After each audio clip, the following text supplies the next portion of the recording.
నమస్తే city Ongole news కి స్వాగతం. ముందుగా పిలిచిన హెడ్లైన్స్. బక్రీద్ పండుగ సందర్భంగా తీసుకోవాల్సిన చర్యలపై ముస్లిం హిందూ మత పెద్దలతో సమావేశం నిర్వహించిన జిల్లా సంయుక్త కలెక్టర్ గోపాలకృష్ణ. బక్రీద్ పండుగ రోజున గోవధను పూర్తిగా నిషేధించడం జరిగిందని మత పెద్దలకు సూచన చేసి ఒంగోలులోని గుంటూరు రోడ్లో నూతనంగా ఏర్పాటు చేసిన Ojas real estate Ruthi developers కార్యాలయాన్ని ప్రారంభించిన ఒంగోలు శాసనసభ్యులు దామచర్ల జనార్దన్ రావు. నూతన ప్రభుత్వంలో రియల్ ఎస్టేట్ రంగం తిరిగి అభివృద్ధి పదంలో నడుస్తుందని ఆనందం వ్యక్తం చేసిన దామచర్ల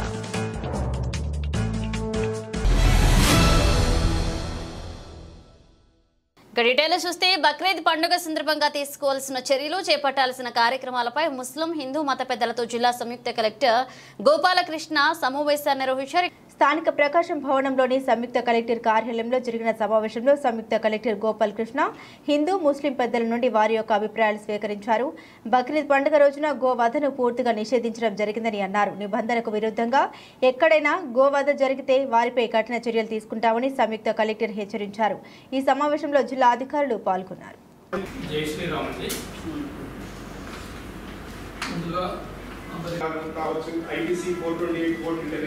సెక్షన్ 11 ఇలాంటివన్నీ కూడా పెట్టి కార్యక్రమాలు అయితే మనకు కనబడుతూ ఉన్నాయి. అవి కూడా మనకి అద్దెకి ప్రాంతం నుండి కానీ అంటే మనకు వచ్చేటువంటి మెయిన్ రోడ్డు కానీ గోవల్ కంప్లీట్ గోవల్ అనేది నిషేధం. అది యాక్ట్గా ఉంది 1977. అలాగే క్రూయల్టీ ఎగ్నెస్ట్ యానిమల్ కూడా ఉంది. కొన్ని డిసీజెస్ అవి స్ప్రెడ్ అయ్యే ఛాన్సెస్ కూడా ఉన్నాయి. ఒంగోలు ఒక గొప్పగా జరిగిపోతుంది. దీన్ని ముందుగా ఈ సమావేశాన్ని ఏర్పాటు చేసి యొక్క విశ్వాసాలను గౌరవిస్తూ కూడా జరుపుకోవాల్సిన పండుగ అది. ఏదైతే జంతువధ చేసే సందర్భంలో ఇతర మతాల యొక్క విశ్వాసాలను పరిగణలోకి తీసుకుంటూ హిందూ మతం యొక్క విశ్వాసాలను భంగపరచుకోవడం చేసుకోవాల్సింది. ఖురాన్లో కానీ ఇక ఇస్లాం మతంలో కానీ స్పష్టంగా చెప్పడం జరిగింది. ఇతర మతాల విశ్వాసాలను గౌరవించాలా.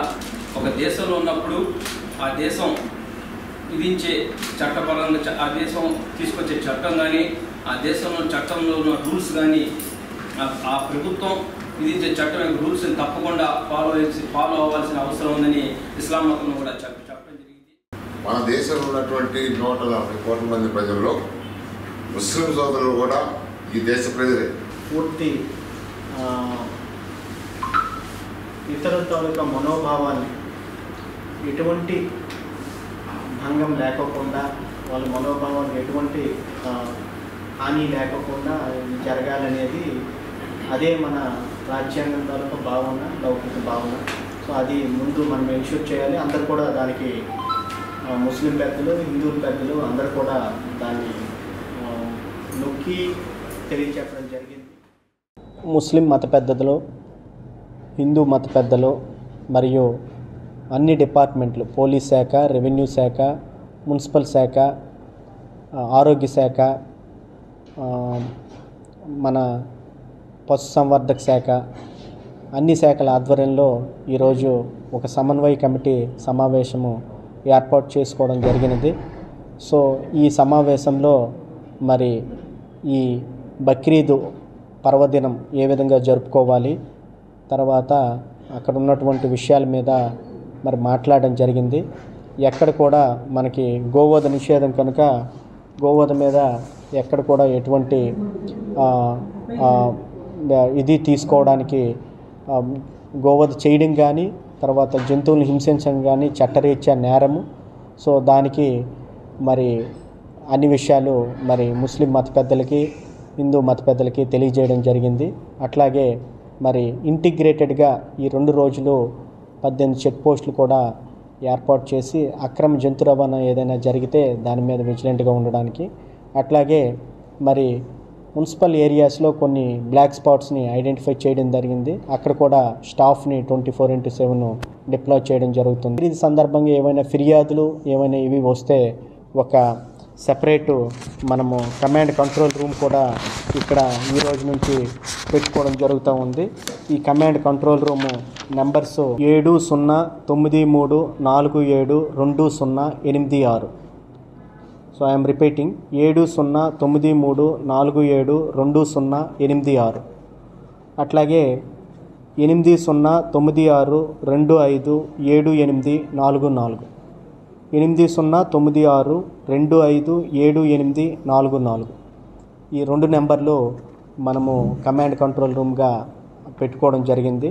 ఇవి నెక్స్ట్ 2-3 డేస్ ఇవి ఇక్కడ ఉండడం జరుగుతుందండి.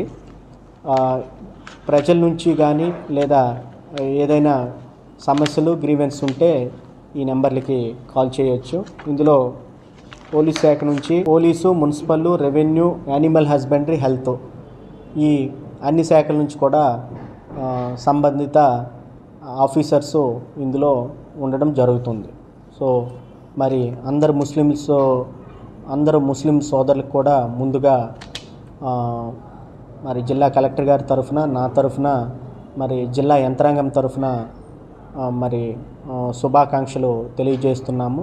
సో ఇది అత్యంత సుహృద్భావమైనటువంటి వాతావరణంలో ఈ పండుగ నిర్వహించుకొని మరి అల్లా ఆశీస్సులు పొందుతారని నేను. ఒంగోలులోని గుంటూరు రోడ్లో గల గుప్తాస్ కాంప్లెక్స్ నందు నూతనంగా ఏర్పాటు చేసిన ఓజాస్ రియల్ ఎస్టేట్ ధృతి డెవలపర్స్ కార్యాలయాన్ని ఒంగోలు శాసనసభ్యులు దామచర్ల జనార్దన్ రావు ముఖ్య అతిథిగా విచ్చేసి ప్రారంభించారు. ఈ సందర్భంగా కార్యక్రమానికి విచ్చేసిన ఒంగోలు ఎమ్మెల్యే దామచర్ల జనార్దన్ రావుకు ఓజాస్ రియల్ ఎస్టేట్ ప్రతినిధులు స్వాగతం పలికారు. అనంతరం ధృతి డెవలపర్స్ అధినేత పిఎల్ రమేష్తో కలిసి దామచర్ల జనార్దన్ రావు నూతన కార్యాలయాన్ని ప్రారంభించారు.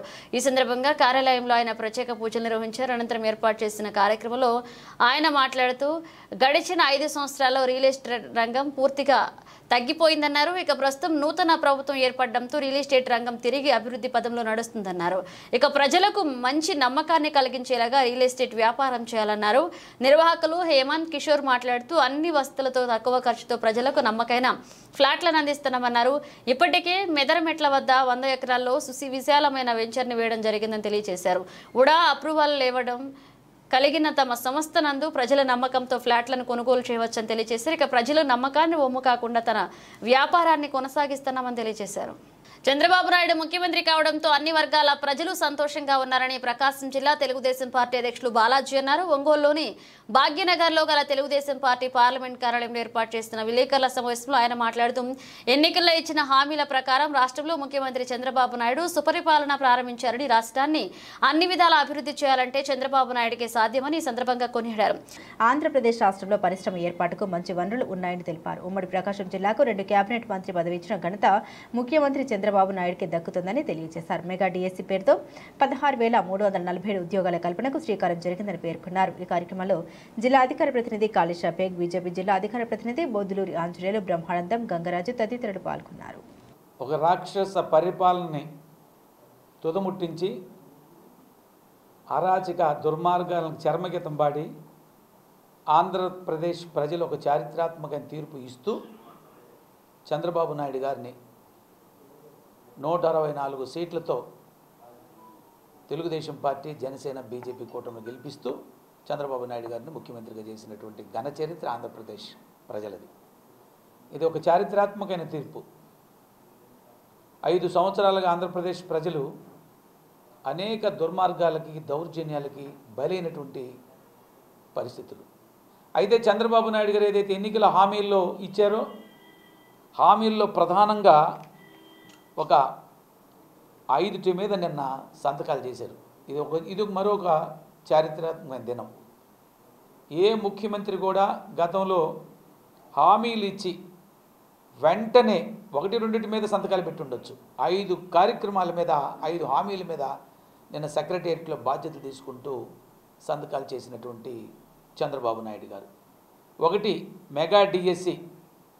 ఎంతో కాలంగా 5 సంవత్సరాల్లో డిఎస్సి లేక అనేక మంది బీఈడీలు చేసిన వాళ్ళు, సెకండ్ గ్రేడ్ చేసినటువంటి విద్యార్థులు ఉద్యోగాలకు సలమటిస్తున్న పరిస్థితుల్లో చంద్రబాబు నాయుడు గారు నిరుద్యోగ భృతి కల్పిస్తే ఆ నిరుద్యోగ భృతి కూడా తీసేసి వారిని నడి రోడ్లో వదిలేసినటువంటి జగన్మోహన్ రెడ్డి గారు చంద్రబాబు నాయుడు వారి బాధను చూసి ఒక హామీ ఇచ్చారు.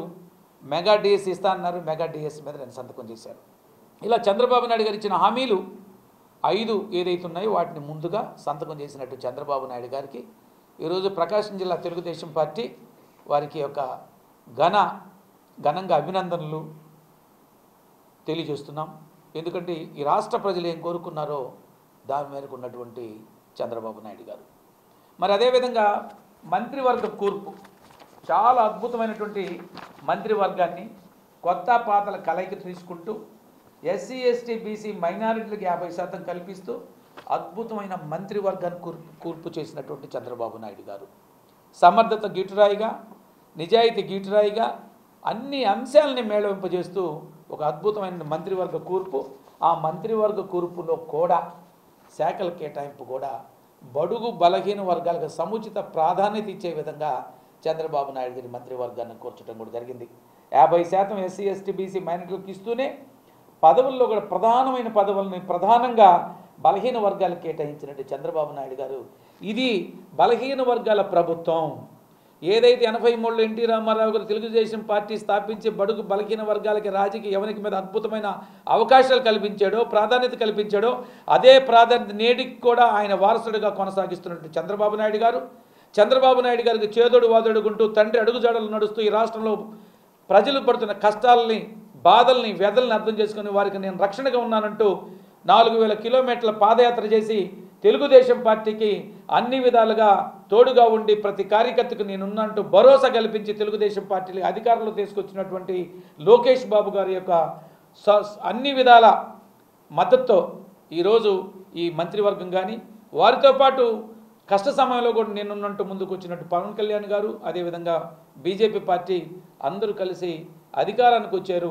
వీళ్ళందరి యొక్క ఆలోచనలతో చంద్రబాబు నాయుడు ఒక అద్భుతమైన మేళవింపుతో ఈ మంత్రివర్గ కూర్పు చేయటం, మంత్రివర్గ శాఖలు కేటాయించడం కూడా ఇవాళ నిజంగా అభినందనీయం. ప్రత్యేకించి బడుగు బలహీన వర్గాల పార్టీగా ఉన్నటువంటి ఈ తెలుగుదేశం పార్టీ మరొకసారి బలహీన వర్గాలకు పెద్దపీట వేయటం, బలహీన వర్గాల నాయకులుగా, బలహీన వర్గాల చెందినటువంటి వ్యక్తులుగా మేము నిజంగా ఒక తెలుగుదేశం పార్టీ అధ్యక్షుడిగానే కాకుండా ఒక బలహీన వర్గాల వ్యక్తిగా చంద్రబాబు నాయుడు గారి యొక్క సమర్థవంత నాయకత్వాన్ని, చంద్రబాబు నాయుడు గారి వల్లనే, వారి ద్వారానే బడుగు బలహీన వర్గాలకు న్యాయం జరుగుతుంది, వారితో పాటు ఈ రాష్ట్రం అభివృద్ధి చెందినటువంటి ఉద్దేశంతో వారికి మేము ప్రత్యేకమైన కృతజ్ఞతలు కూడా తెలియజేస్తున్నటువంటి పరిస్థితి. సంతనూతలపాడు నియోజకవర్గంలో లింగంగుంట గ్రామంలో శ్రీ బాలబ్రహ్మ సుబ్రహ్మణ్య స్వామి వారి శత జయంతి ఉత్సవాలు అంగరంగ వైభవంగా జరుగుతున్నాయి. ఉత్సవాల్లో భాగంగా నేడు స్వామివారి కళ్యాణ మహోత్సవ కార్యక్రమాన్ని అంగరంగ వైభవంగా నిర్వహించారు. ఈ సందర్భంగా ఆలయ ప్రాంగణంలో ఏర్పాటు చేసిన ప్రత్యేక వేదికను వివిధ రకాల పుష్పాలతో సర్వాంగ సుందరంగా అలంకరించారు. ఆపై స్వామివారి విగ్రహాలను కొలువు తీర్చి కళ్యాణ మహోత్సవ ఘట్టాన్ని అత్యంత భక్తి శ్రద్ధలతో నిర్వహించారు. ఈ సందర్భంగా చక్లమంత్ర చరణ మంగళ వాయిద్యాల నడుమ స్వామివారి కళ్యాణ మహోత్సవం ఘట్టం ఆద్యంతం కమనీయంగా సాగింది. స్వామివారి కళ్యాణ మహోత్సవ ఘట్టాన్ని వీక్షించేందుకు భక్తులు విశేష సంఖ్యలో తరలివచ్చారు.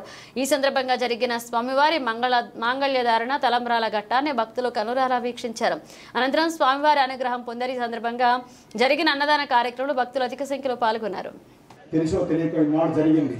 ఇంకెప్పుడు కూడా వారిని అయిపోగానే మీరందరూ ముందుకు వస్తే మీ అందరి చేత తలంబ్రాలు ఇస్తా కళ్యాణాలు చేయించుంటాను నేను లోకరక్షణ జీవన ఆయన భక్త ప్రతిరూపం ఇది. నిజమమ్మ, భక్త ప్రతిరూపం ఇది. ఖచ్చితంగా నాకు పైకుడ్డ దంచేటందుకు మమ జీవన కంఠే భక్తాని శుభగే మమ జీవ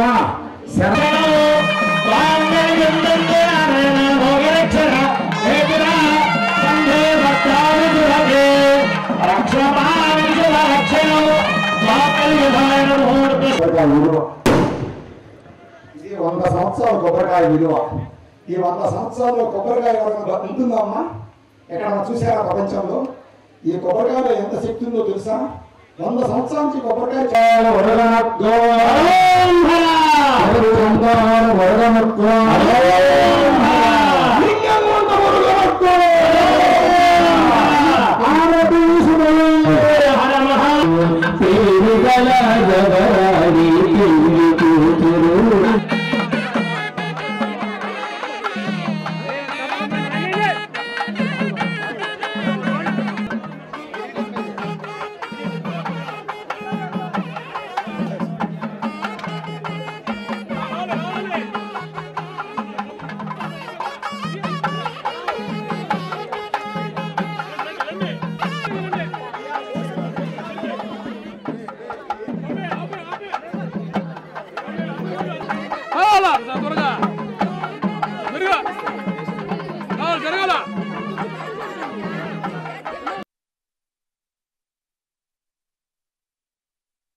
ఈ యొక్క గుడిలో అనే ఈ మాటలన్నీ నేను చెప్పినవి కాదు. చాగంటి గారు కూడా ఆ చంద్రశేఖర భారతి స్వామివారు చెబితే, సరస్వతి స్వామివారు చెప్తే ఆయన అనేక వేదికల మీద నుంచి చంద్రశేఖర సరస్వతి స్వామివారు చెప్పారని చెప్పి మా దగ్గర వీడియోలు ఉన్నాయి, అన్నీ ఉన్నాయి. ఆయన చాగంటి గారి చేత కూడా చెప్పించాడు. అంటే నిజంగా జరిగింది అని చెప్పడానికి ఈ విధంగా చూస్తున్నాం. ఈ గుళ్ళోకి వచ్చి పూజలు చేసుకుంటే పిల్లలు లేని వాళ్ళకి పిల్లలు, పెళ్లి కాని వాళ్ళకి పెళ్ళిళ్ళు, వ్యాపారం లేని వాళ్ళకి వ్యాపారం, మనసు దుఃఖం లేని వాళ్ళకి ఆ దుఃఖంగా ఉన్న వాళ్ళకి దుఃఖం పోయేటట్టుగా చేసి ఎన్ని సహకరించారో. కాకపోతే మేము ఇక్కడ అడ్వర్టైజ్మెంట్ చేయం. ఎందుకని నిజంగా జరిగిన వాళ్ళు చెప్తే వాళ్ళు వచ్చి చేసుకునే పూజ భక్తితో చేస్తారు. మా ఊళ్ళో గుళ్ళల్లో ఒక్కరు కూడా రూపాయి తీసుకొని పూజలు చేయమమ్మా. మా ఆంజనేయ స్వామి గుళ్ళో కానీ, మా సుబ్రహ్మణ్య స్వామి గుళ్ళో కానీ మేము ఆశించి చేయం. ధర్మాన్ని కాపాడాలని చెప్పి మాత్రమే ఈ పూజలు చేస్తూ ఉంటాం. అందువల్ల ఎవరైనా సరే ఈ గుడికి వచ్చిన భక్తులందరూ ఆయురారోగ్యాలతోటి ఆనందంతో ఉండాలని చెప్పి మేము అనేక రైతుల దగ్గర, అనేక మంది వ్యాపారస్తుల దగ్గర డబ్బులు తీసుకొచ్చి మేము ఇళ్ళకి పోయి అడగం. వాళ్ళు వచ్చి ఇక్కడ ఇస్తేనే మేము తీసుకుంటాం. అక్కడ కూడా ధర్మం పాటిస్తాం. ఆ ధర్మంగా ఉండి దేవాలయాలు సంరక్షణ జరగాలని చెప్పి ఈ విధంగా నేను కోరుకుంటూ సెలవు తీసుకుంటూ ఉన్నాను. సుబ్రహ్మణ్య స్వామి వెలిసిన 100 సంవత్సరాల వార్షికోత్సవం లింగంగొండ గ్రామంలో 100 సంవత్సరాలు సుబ్రహ్మణ్య స్వామి 100 సంవత్సరాలకు వార్షికోత్సవం పూర్తి చేసుకున్న సందర్భంగా గ్రామ ప్రజలకి సుబ్రహ్మణ్య స్వామి నమస్కారాలు తెలుసు. ఈ గ్రామం వచ్చి ఇక్కడ బాలసుబ్రహ్మణ్య స్వామిని ప్రతిష్ఠించారు. ఈ 2024కి 100 ఇయర్స్ అవుతుంది కాబట్టి ఇక్కడ మళ్ళీ కార్యక్రమం జరుపుకొని ఇవాళ కళ్యాణం జరుపుకున్నాము. ఈ లింగంగుంట గ్రామం మద్దిపాడు మండలం, ప్రకాశం డిస్టిక్. ఒంగోలులోని కుర్తాళం శ్రీ సిద్ధేశ్వరి పీఠపాలిత శ్రీ గిరి వెంకటేశ్వర స్వామివారి 28వ వార్షిక బ్రహ్మోత్సవాలు అంగరంగ వైభవంగా ప్రారంభమయ్యాయి. బ్రహ్మోత్సవాల సందర్భంగా స్వామివారి ఆలయాన్ని విద్యుత్ దీపాలతో సర్వాంగ సుందరంగా తీర్చిదిద్దారు. ఆలయ అర్చకులు, వేద పండితులు శ్రీవారికి సహస్ర నామార్చన కార్యక్రమాన్ని అత్యంత వైభవంగా చేపట్టారు. తిరుమలకు చెందిన పరంకుశం సీతారామాచార్యుల బృందం ఆధ్వర్యంలో బ్రహ్మోత్సవాలకు అంకురార్పణ కార్యక్రమాన్ని చేపట్టారు. ఈ సందర్భంగా ఆలయంలో పలు పూజా కార్యక్రమాలకు అర్చక బృందం శాస్త్రోక్తంగా నిర్వహించారు. ఈ కార్యక్రమంలో శ్రీగిరి శ్రీ వెంకటేశ్వర స్వామివారి దేవస్థాన ధర్మకర్తల మండలి చైర్మన్ ఆలూరు ఝాన్సీరాణి, అర్జిత సేవల ధర్మకర్త ఆలూరు జ్వాలరామారావు, కార్యనిర్వహణ ధర్మకర్త రామకృష్ణారావు, పాలక మండలి సభ్యులు ఆలూరు వెంకటేశ్వరరావు, లక్ష్మీకుమారితో పాటు భక్తులు పాల్గొన్నారు.